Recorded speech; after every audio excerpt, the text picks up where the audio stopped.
Welcome to Elevate Hotel Design, the podcast where we explore the people, ideas, and brands shaping the future of hospitality. And I'm Lorraine Francis of Cadiz Collaboration. And today, we're diving into the bold, expressive world of surf design with Lynai Jones, creative director and founder of Mitchell Black Home, a Chicago-based brand known for its highly customizable wall covering, patterns, and design-forward products collection. From boutique hotel to luxury residences, Mitchell Black has become a go-to for designers looking to elevate spaces with personality, texture, and story. Lynai's creative leadership blends classic techniques with modern vision, bringing printmaking, art, and architecture together in a fresh, tactile way. If you care about how surfaces and storytelling shapes guest experience, this is a conversation you won't want to miss.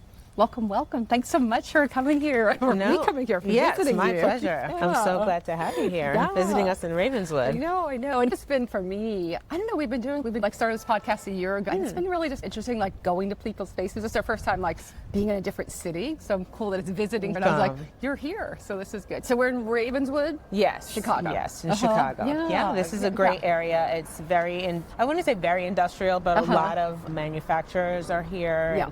Creative spaces, a lot of lofts. So really a great place to have a business when you're making products. And for me, I always love like doing the research behind someone that we just met today. Yes. And a lot of the podcast things I've been doing, I know the people, but it's quickly learning about what you do and a little bit your history. And I just love telling those stories because our audience is our designers, developers, architects, and interior designers, and really seeing like all the hard work and beautiful design it takes to make a beautiful space. Okay. Thank you for including us. Yeah. So you've been in business since 2012. 2012. Okay. Yes. Okay. 2012. Yeah. At that time, I wanted business. I wanted to have my own creations and my own products that I could sell. Yeah. It started with stationery. That was really all that I wanted. But I quickly came to understand and realize that with the art I was using, there were other applications that I could apply them to.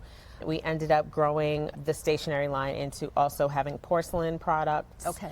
And art really became the standout, large-scale product that we primarily sold. We went to several markets, New York market, High Point, Las Vegas, everywhere. And basically, as the art pieces became larger and larger, people started to ask if we could make them even bigger. Okay.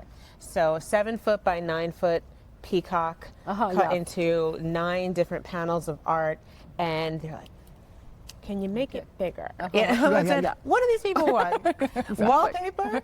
So Dan and I, my creative partner here, started with 4 designs that we released at our very next market show. Every designer walked by and said, I need samples, I need samples, I need samples. Okay. With 4 designs. Now we have over 400 designs. Sampling is a very big part of it, but we are creating a lot of unique wallpaper patterns and printing here and manufacturing ourselves. Yeah. No, and I read about a little bit of history. So I'm a New Yorker, and did you grow up in New York? Or? I did. I grew up in New York, but I specifically went to high school here in Chicago. Oh, I know we have a little history together. I was born in New York, and you were born in New York also. Yes, yes. I was in New York until high school. Okay. I moved here specifically, lived with my uncle. It was a better situation for me here. We lived in Gold Coast. It was great, and I loved it. I absolutely loved it. Made so many of my best friends who are still friends to this day. That's great. And ended up coming back here after college. And then you went to college at Vassar. Oh yes, I went to Vassar in Poughkeepsie. And then I also lived in the city thereafter for about 13 to 15 years. I still remained in New York after college, and eventually, somehow, life brought me back to Chicago. So here we are. But you were also started out as an economist or financing, or so my because just that transition from that to like art. I know it was so unexpected. I was an econ major. I worked on Wall Street selling financial information. I worked with all of the biggest trading houses in New York City, as well as when everybody moved to Connecticut, I sold there too.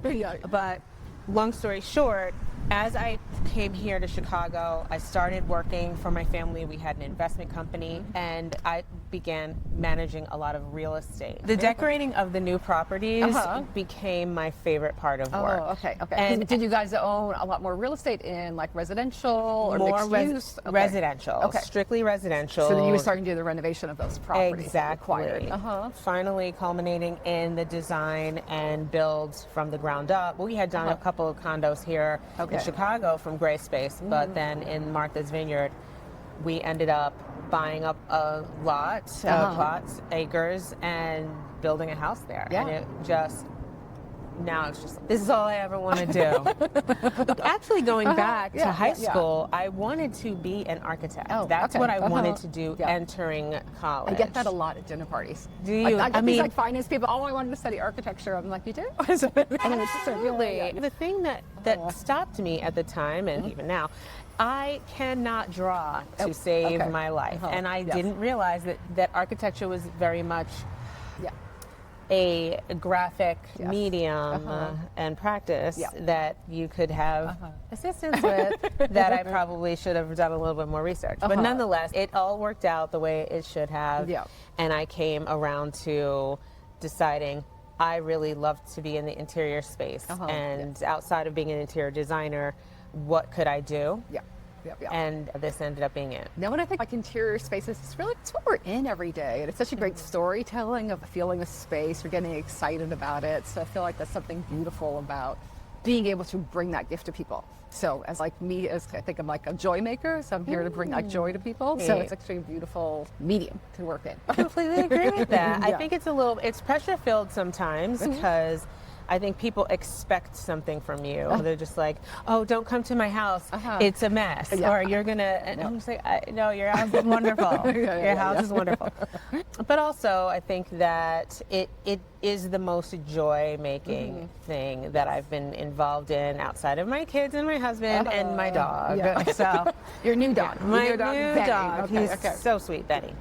And then how did you, so we're actually going to walk through your factory, which is right here, which is great. And then how did you decide to manufacture here? Because it's not always easy to manufacture in a city. Absolutely. What does that do for you kind of versus manufacturing in the suburbs and choosing to manufacture here? Initially, when we started Mitchell Black, we were in Lincoln Park. Which is not far from here. Maybe 20 minutes driving. But as time went on, we ended up here in Ravenswood because we wanted a space that allowed everyone to be in the same location. This has a lot of loft areas to choose from. And we want to be in the city because this is where the majority of our employees live. We're really like a little family, and I really like to have things convenient for them as well. So I left the city personally for living, but this is the perfect place to have this. No, having 4 kids, a husband, a dog. Yes. It finally made sense to hit the road. So we'll take a break and then let's walk through the factory and see what that looks like. I'd love to show it to you. Great, good. I love old warehouses. It's so beautiful. It's great. We had a storefront in just up on Damon for a couple years. It was wonderful. It was actually a home. It was a house that we turned into a retail space. And we were producing wallpaper there as well as selling out of the front area. It was a great, but we literally began producing too much. We just outgrew the space, and we ended up here. Okay. Do you have people come in for retail, or is it only production? No, we don't. But but people actually, designers will make appointments, so we'll have people in by appointment. But otherwise, unfortunately, it's not set up as beautifully as our. Sometimes it's better to keep the designers out. Yes. Do you want to go inside there? Sure. Yeah. Let's go. Good. And how many square feet do you have here? I think it's about 3,000 square feet here. And then we outgrown the space again, so we're actually shopping now for more. More. Good. All right, we're going in. Good. Perfect. Good. So this is Mitchell Black. So it's also cool with digital, like how you can produce a lot with a little these days. So let's talk about, your manufacturing? And Yes, yeah. yes. So Go. this is where we make all of our wallpaper. Yeah. We start with design and then printing, cutting, packaging, shipping. Yeah. Of course, we have to have materials on hand. And in fact, one of the reasons that we're happy to switch into wallpaper specifically over art is because it was a much simpler process as far as we could print art all day, but we also sold frames. Yeah. So Okay. we were selling Yeah. framed art, yeah. and that was a very manual process. I get that a lot of that made overseas for hotels. Yes, I bet. For the right cost. Yeah. So initially we used latex printers, HP, that was great. Yeah. And then over time, we realized with the amount of, not only the amount of wallpaper that we were printing, but also to have the integrity to be able to move from residential properties into selling into commercial situations, we really needed something that did all the scrub tests and passed all the many requirements of going into a hotel eventually. You're not really doing a type 2 vinyl for residential. Or no. Yeah, okay. We You might do that on paper. Exactly. Okay, that's gonna we be do. cheaper. Yes. Yeah. And since we do all of the printing digitally here and on demand, we can take any of our designs and apply them to whichever substrate is required for the job. Yeah. How many different substrates do you offer in that? Oh, we just added another, so I think 6. Okay. Yes. Yeah. But right now we sell peel and stick vinyl. We sell residential paper. Yeah. We sell a type 2 vinyl, which is embossed in a linen finish. And then we also have an embossed grass cloth. Okay. We have actual grass cloth. Yeah. And we've recently introduced a PVC-free paper for commercial installation. So type 2. Yeah. And that's what we're trying to do, more like PVC free. Yeah. Yes. Yeah. So is that getting more popular in terms of sustainability, and you're being asked residentially and also commercially? I would say less residentially. Okay. Residentially, I would say that paper, just our regular paper, it doesn't need to meet requirements for any certifications for installation in a home, but it is more sustainable than peel and stick vinyl. Yeah. Nonetheless, in the hotel space and in conference center restaurants, there is a strong push to more sustainable options, and the PVC free really looks like paper. And the cost, because the PVC free is always the cost. So what's the cost factor that's added for the substrate material? Yes, we do add a cost factor. I'll be honest, I don't know exactly what it is, but we definitely... It's becoming more economical. Yes. We shop constantly to get the best product and find it in a way that we can still offer it to clients where it's actually viable. A lot of hotels, of course, are looking for good products, but at a very low price point for the amount of volume, which everyone knows. You buy in volume, you want a discount. And we do offer discounts for those situations. But for the most part, we've had more success with higher end hotels where they are paying for the value of the design as opposed to just the material itself. Yeah. No, exactly. So tell us a little more, before we go to the art part, that's the art part's the fun part. So tell us more about these machines. So do they produce super fast for you? Yeah. When do you decide to move up to a nicer machine? Because I think you said they're $60,000 a piece. And Exactly. So little cars here. First of all, we went to Canon. They have a showroom somewhere in some suburb here in Illinois. It's amazing. And who doesn't love these UV lights going back and forth? But this is much faster printing than a latex printer. The integrity of the print, once the UV ink is laid down and then it is cured with the lights, you can scrub it, you can do all kinds of things. We've tested it 100 ways. It's very good. And how fast? Let's see.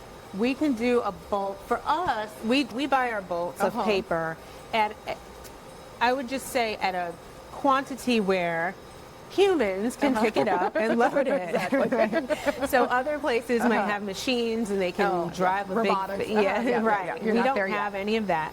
So we usually buy 150-foot bolts, load it up, and it'll run for a couple to 3 hours depending.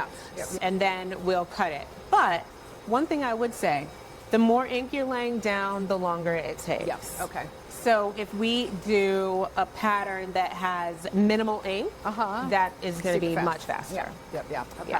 Gotcha. And then you have, so you bought 3 just off the bat, or did you buy one first? We bought one. So we started and you're like, this is super cool, and buying 2 more. Exactly. We bought one and still had the latex. Okay. Then we flipped totally to just the Canon UV. We got another. So then we had 2, and then this year, I think it was earlier this year, we added the third, and that's really lets us. It's a little more breathing room, a little more breathing room. Actually, we didn't go over. So the name Mitchell Black, where'd that come from? Okay, so I wanted to have a company, but I did not want to be the face of the company. And I also thought we could have a male-based name. That would be cool because a lot of the designs, in fact, in the beginning were were much more masculine. Additionally, I thought, I'm not going up against Martha Stewart. So we came up with the name. And I, for the most part, I love neutrals, which has been an interesting thing to deal with in a role like this where color is very prominent. So that's where the black part came. It's just whatever we do, as long as it can be black or white or stone color. That was like my fancy, as fancy as I want to get. Cashmere. So Mitchell Black. Perfect. Let's move into the art. The art is the most beautiful part of it. So exciting. So these are orders like about to go out. Like they're ready to get the shipping over here. So these are going out today. Cutting, shipping. We print the orders by the bulk. So they come over here with the accompanying orders, and then in the afternoon they will go onto the cutter, and then eventually be rolled and shipped for printing. Okay, and the other, like this being a dark background, that might take twice as long as this one to print out. Okay, and these are paper. The ones that's okay, cool, going out. Good. Perfect. Now you put my thing down. Good. Okay. Perfect. So now we're actually coming into the art department. Yes. So I remember Daniel Max. That's right. So Daniel's been with you here. We're going to introduce you to our camera. Yes. So you've been with Lynai for 12 years? Yes. Yeah. And you started a year ago. Yeah. Good, so Dan and Max are our 2 artists. Dan has been here making art in all the different locations that we've worked for years. Dan also works in his own studio and creates a lot of art that we are then applying to wallpaper as well. Yeah. So we talked about just that one blue piece there. You see that, honey? You did that by hand. So you're painting that. And what kind, are you just doing oils or are you doing acrylics? It's a really flat gouache. And it's a relatively intuitive shape. And then I come back with a softer graphite colored pencil that added some shadows, highlights, scan it, stitch it together in the pattern. Gotcha. So once you scan it, then you're going into making it the pattern and getting the right size. Well, then you're doing a lot of florals. So actually, what's happening now? What do people like more? Are they loving florals? Are they living away from florals? Or getting? Because you've been seeing this like beautiful tree one here is amazing, like nature. It seems like the biggest one. Yeah, I would say botanicals are essentially a third of the industry almost. People come to us for bold patterns. People like florals, but not florals that make them think of their grandparents' homes. People at larger scale tend to work well. And people are really into sort of soft geometry. So we have some of our best-selling patterns are relatively simple, but they're bold, larger scale, and fit into more contemporary spaces. Yeah. So the first 4 patterns you had, you said you first had 4. Yes. Are they out here at all? Like the first 4? No. No, actually, but I can tell you, one of them was called Stag. It had 2 deer with beautiful horns. It was just gorgeous. Another had horses, race horses. And oh gosh, one was a toile. Okay. Which I loved, blue and white, beautiful toile. I had that one in my home. I've had several in my home. Yeah. And let's see, the fourth one was divers. Okay, good. Okay. So divers remains a very strong seller for us. Okay. I will find one and we will look at it. We will definitely look at it. But it's a really good one. Yeah. I feel like actually, so to me, the beauty of wall covering is it's a memory. So I'm Colombian Irish, and I remember when we lived in Staten Island, I used to go downstairs and there was like a flocked wall covering, but it still had that like sandpaper on it. Okay. It might have been like bright red at one time, and then I think like they finally painted it white. But it's just like this memory of touching it going down the stairs, that beautiful memory of that. And then I think even in Rhinebeck, there's a cute little bread shop, and I'm like just going into the bathroom, and it just has a beautiful walk. Every time I go there, it's I just want to go to the bathroom because I just remember that little moment, and it's just like these little surprises that are beautiful. And then we were just in Madison, Wisconsin. We went to the Graduate Hotel, and they just do a great job of taking a plaid and spinning it with an orange and a fuchsia. And it looks so beautiful down the corridor. It just makes you happy. Absolutely. The Graduate Hotel is an interesting hotel chain, I think, because my daughter goes to school in Oregon, and they also have a graduate there, and so that is designed for Oregon, right? All of the plaids and everything are the colors of Oregon, the greens and the yellows, and I think that they do a great job of thematically bringing things together, and that's one of the things that we like to do and work with hotel clients is really customizing what they're looking for to suit the specific space that they're working with. And if you don't mind, I wanted to show you a few of these designs and where we go from that painting onto coloration. Yeah. So sneak around back. Yeah. Come in your space. Good. For example, that painting that Dan made there then would be scanned in and colorized in many different ways. So we have it in several different... Was this for a certain project, or this is a new collection for, like how often do you come up with a new collection, or do you launch it, or you come up with something special and you just put it in? We definitely plan out the collections. Some years we might have done 4 to 6. Okay. This year we might do 8 to 10.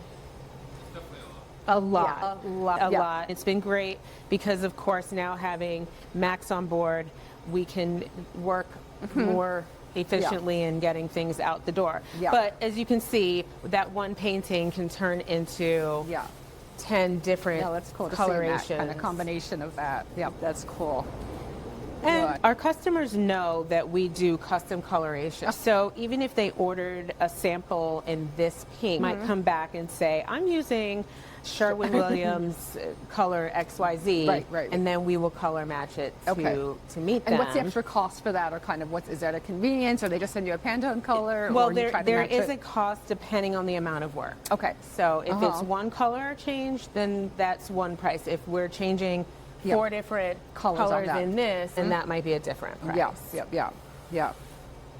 But you're doing botanicals in a really light, fresh way, so it really is not heavy, which is great. We always try to do what we feel is appropriate for a modern home. Not modern in style, just modern in this time. Yeah, I love this one. Yeah.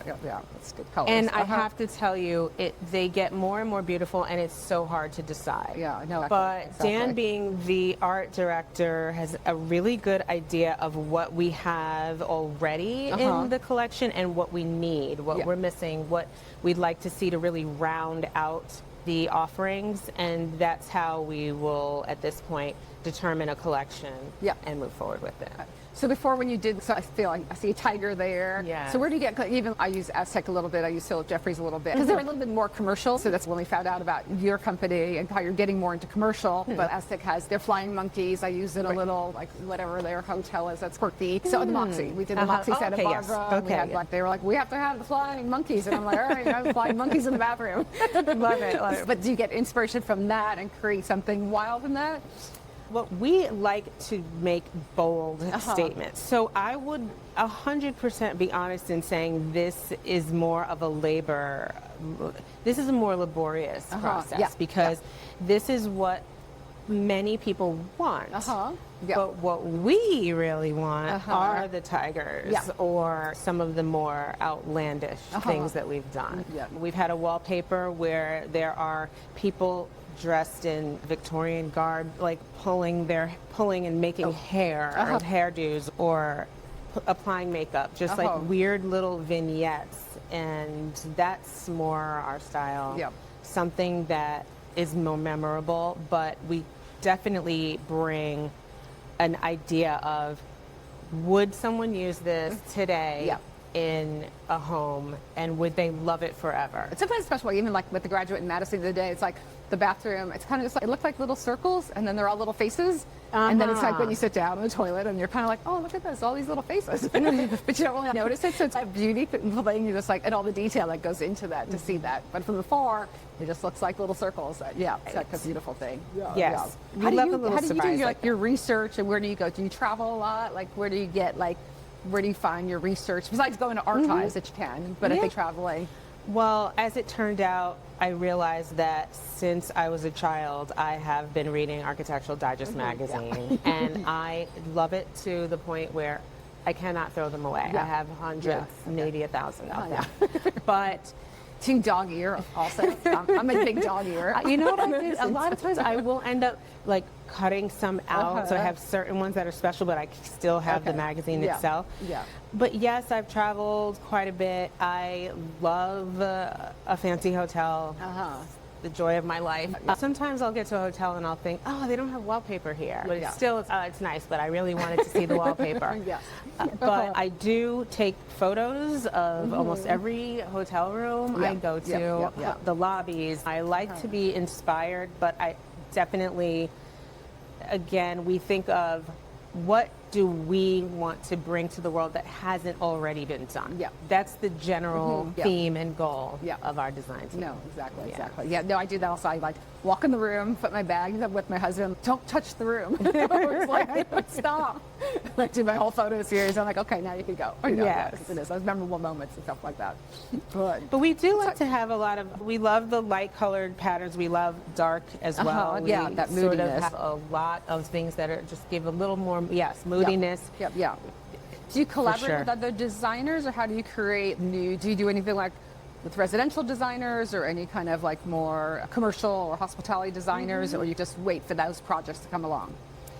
We have collaborated with several designers and building out wallpaper collections for them. Do you private label that, or is that through your brand? It's through our brand. We've actually done both. Dan has built an entire collection for a company that sells it. No one will ever know that we built it for them. So we do that, but for the most part, we've worked collaboratively with people who we then are co-branding. One of our first was, definitely our first, was Julianne Taylor out of South Carolina. But then we worked with Gray Malin, who is a famed photographer, and we used his actual art. In that case, our piece was in arranging some of the design and making it more of a wallpaper, repeatable medium versus a singular. And that's been a great collaboration for us. Actually, he just opened a new boutique hotel in which he talked about customization, took his own designs and customized them further so that there's something very specific, very specific wallpaper for Where's the this hotel? I believe it's in Montecito, but I'll have to look it up. You know, I love to look somewhere it up. I'd love to go. Good. Let's go look in sampling. Sure. Because this is where the designer's nightmare. It's like, we need more samples. It's like your manufacturing nightmare. Yes. So when we had the storefront, we had a beautiful display, all the wallpapers. It was great. Now we're just like, we don't have time for that. We just got to grab it. We just got to go. But we... So first you use Material Bank. Yes. Also, so yes. so Material Bank, we actually interviewed Farshid okay. a few months ago. He was living in Paris at the time. Oh. But he's such a fabulous guy. He's got wonderful. this amazing data company. And there's been some mixed stories about him, but I think it's like for manufacturers, it really has expanded them so much. To have like multi-line reps all over the country is a little bit crazy for a smaller manufacturer. Absolutely. So having that kind of getting it out to all these different states and designers you might not even touch, and that's, even though it's a higher cost, but it still is a labor, saving that and shipping it all to Tennessee to get it out. So, Absolutely. And designers love it because we're just like on our phone at night. We're just like, oh, look at that. I see deer. And we love it too because for us, we are able to speak to the customer that we need to speak to. Yeah. We spent years going to market, and when we were selling product for retail, that was great. But once we switched into wallpaper, it became more of a show as opposed to an order writing activity, which does become really impossible for a small company such as Mitchell Black. But Material Bank was a game changer. We love it. We send them, I don't know, thousands of samples. They do a great job of getting things out and overnight even. No, it's so good. It's like you just have to order it by 7 o'clock at night. Yeah, we've got some grass cloths. And these are all things that we don't necessarily print on these, but we do offer them on our website for those people that just want a compliment or something for something. And they might even compliment a color of a wallpaper that we have. And then we recently added some faux grass cloth. Because everyone wanted grass cloth, but it doesn't always seem really hard great. It is not an easy material to keep clean and let's say in a powder room or something. So we started offering this. And then we moved on to, I believe this is the new, yes, if you don't mind, I'll show you this. This is the new Botanical Legacy collection. So again, we love the bold colors, of course, but this particular material it's a woven back paper. It's PVC free. Oh, this is the one. And it's type 2. Yeah. So I would say that when thinking about eclectic design or bold design for a hotel, this is along the lines of our kind of offering. No, and a great scale also. It's great. Oh, we love big scale. Exactly. The bigger the better. It's fun. Like, I mean, there's art and coloring. It's like people like, I love stripes, and it's like there's so many bad stripes out there. But when you find a beautiful stripe in the right proportion, I don't think people know how much effort it takes to create that. And that beautiful. So just seeing that like soft pink with the green is really beautiful with that hint of brown and being a great brown. That's good. Yes. Find a project. But you also do this fun. These are really like just having that artistic feel and being fun. Yeah. So this one is actually one of the top sellers of 20. Where are we, 2025? Still.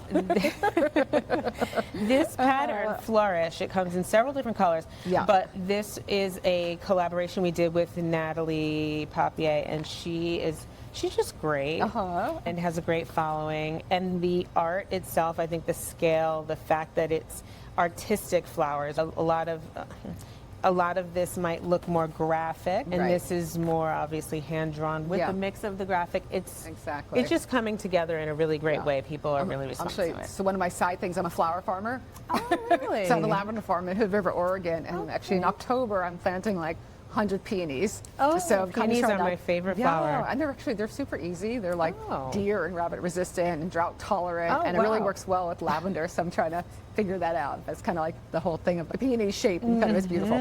So it's good. That's my inspiration of the flowers. That's great.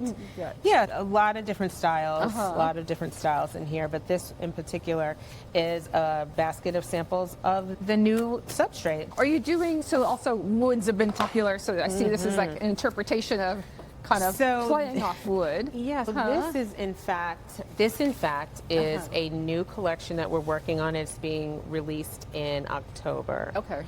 And do you release at more residential fairs versus you don't really do hospitality, or do you do more? Are you doing boutique design? We did boutique design one time. Okay. It was great, actually. Yep. We probably should have continued, but at that time we actually had just decided we're going to go with material bank and keep That's the bodies on the ground. Yep. Yeah. Exactly. But this is more like a wood type design. Yeah. We're trying, this one's more of a tile type design.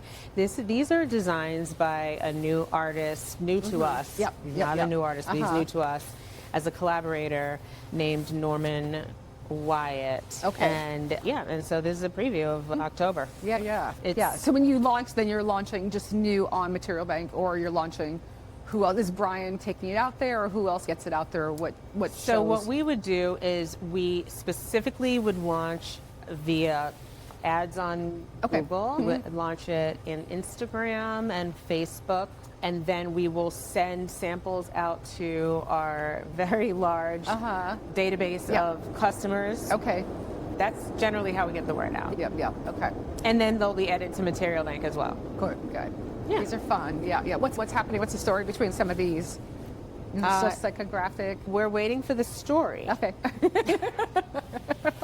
We're waiting for the launch. story that brings them together from the artist, because we want to represent his design the way that he intends for them to be represented. But we really loved working with these more artistic, raw artistic designs that we haven't done. And that's one of the things about working with collaborators. We can't do everything, and our style is always going to be semi-unique to and this is going to be something that we would not have done, right? Exactly. Yeah. We just launched a new line with Genrose tile, and it's not trying to be wood tile, but it's called Pedera because it has this like little quarter round, but it's a large scale. But it's wood, but it's not trying to be wood, and I love this because it's like there's too much wood vinyl out there right now, so it's kind of like having fun with it is interesting. It's more interesting. But I love the scale. It's cool. So you do like part of your sampling is done here, part of it's Material Bank, exactly, and that's what's going on there. So then, I'm seeing this little workroom over here. So what's the inspiration? So over on these? here, this one was fun. I saw that earlier. That was really good. If there's a story behind this one, we'll have to find out. Daniel, did you do the fish? Custom. Okay. That's fun though. Did you say it's customer art?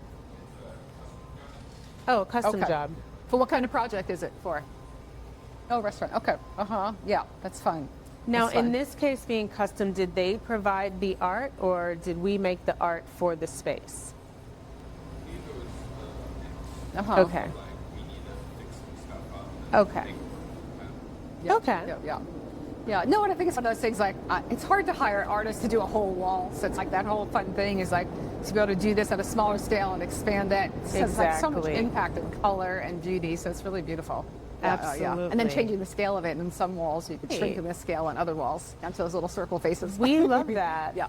An example of one of my favorite and probably most nostalgic things that we've printed. We did not design this whatsoever because this is from the Prince album. Okay. And this file was sent to us to be printed for an Airbnb that was created by Wendy and Lisa for their experiential Airbnb that was themed with Prince. So it is an example of something that we do where customers will come to us with their designs and ask us to either increase the size, change the colors, or just print it as is. Yeah. And I always love these, which is great. But it's like that beautifully, like taking a simple word and having fun with it and creating a beautiful pattern of it and just seeing that repeat. So it's just and that again is a customer art. And then kind of this beautiful tree one. Now that's this fabulous. is, so we love doing murals. This is our favorite thing at this point in time. And this is a piece of a mural that was painted by Dan and I believe Max both worked on this. Yep. It's very impactful. It's really great. It's every time I come here and see it, I think I just want more. I want the rest of the panels. I see the panels. The whole room. What's the chair in front of it? Exactly. But you know what? We want to be artistic. We also like to be whimsical. And then there's always that moment to be very traditional and very specific. Yeah. And then there are opportunities just to have fun with art and make it impactful in a more fun way. Beautiful, beautiful. Good. I know it's 3,000 square foot of space, but you guys get a lot done in here. We so do. It's so great to see all that. We do. And is there anything else you want to share with the audience? Or I have a couple of quick questions, so I'm going to do a quick round. Okay. Switch to my glasses. Sure. Yeah. Let's see. Good. Got it. So my lightning round is, what's your favorite pattern motif you've designed? Favorite pattern, really hard to decide, but I'm going to go with, right now I'm going to go with floral lace. Floral lace. Yes. Yeah. Actually, we were down in Chicago at the garden, the Botanical Garden, and that whole, what is it called? Chantilly lace. Oh, yeah. When you walk through by the Frank Lloyd Wright. Yes. And the noise there was so beautiful, that whole meadow of flowers, and all the echinacea were out, but echinacea is so beautiful. Yes. So it's I'm going to say echinacea is going to be mine I'm for the glad day. that you remember that, because you love to plant flowers. Yeah, exactly. Okay. Exactly. And any material you're obsessed with right now in terms of design? The materials, here's the thing. I still love the peel and stick because it makes it so easy just to try things, take it down, do it again. But what I really hope that people do understand is that wallpaper is not hard to take down and change. You can do it. It's not, the things you see online maybe are people that are taking down 40-year-old wallpaper. Yeah. But with the materials that are used these days, you heat it up, or you wet it, you take it down, and you start over, and it's actually quite fun. No, exactly. No, and I live as an artist, so it's also, people just get so paranoid of picking a paint color, it's paralyzing. That whole thing, it's just paint, and you could repaint it, and it's okay. So it's just getting people to take a little bit of dare in their life, and with wall coloring or picking up. Any design trend you see happening in 2026 upcoming that you're following or inspired by? I'm going to say no, mainly because I like to, for example, I want to write a book, but this prevents me from reading other books. Okay. Because I want it to all just be very natural. But for the most part, the way that we have chosen to design is we will choose a theme or a space, a place. For example, we have a coastal collection because we thought, okay, if you were there are obviously different types of coastal areas, but what would you want to be surrounded by? And that's how we determine what's next for us. Okay. I feel like there's another collaboration going, because I have a rug collection that I manufactured in Rhode Island, and it'd be fun to do a collab on that. Because we're actually trying to take the first rugs of America, which are braided and corded, and do a whole modern twist on them and make them differently. So it has a little bit of a playful, that whimsical kind of, it's the playful thing. And it's joy on the floor. So absolutely. Change it out later on. Okay, favorite hotel? Do you have a favorite hotel? Right now, the Rosewood at the Baha Mar in Nassau, Bahamas. Okay, I haven't been there. Easy flight, great hotel, wonderful staff. Love it. I have. That Baha Mar is just such a giant. I interviewed him for a little YouTube series last year. He's just so brilliant as the CEO of that company. So wonderful. He's done a great job there. Cool. And then I think there's any kind of piece of advice for anyone, like a designer or interior designer who's, just a little sparkle of something that you wish you discovered earlier, or... Let's see. I wish I knew sooner that this would become such a lifelong adventure. Pursuit. Yes. I don't think I realized that, but I think that in that case, I'm so pleased that I chose something that I love, that I'm interested in, so that I can continue to have an interest and spark and the fervor, really the dedication it takes to seeing things through. And it's kind of like that whole thing. It's a big move when you make a big pivot. That's a big pivot. Yes. So going from the financial world or Reuters and that whole Morgan Stanley and all that stuff, and pivot into design is a pretty big pivot, but it's going for your passion. I think kind of some of our audiences, you got to go for it. And you got to go for what you want in life and what's going to bring you joy. Yes. It's good. It's a pleasure coming here and taking part of our vacation and coming to visit your studio and wandering around and seeing behind the scenes. So I appreciate you coming out here and doing that. Yes, so nice to spend time with you today. Thank you. Thank you. Thank you. It's great being here at Mitchell Black, and we're just combining your process with emotion, structure, with spontaneity. It truly elevates this work. So to our listeners, follow Mitchell Black home for bold design inspiration and creative solutions that bring hospitality spaces to life. And don't forget to subscribe to Elevate Hotel Design on Spotify, Apple Podcasts, or YouTube. Thanks so much.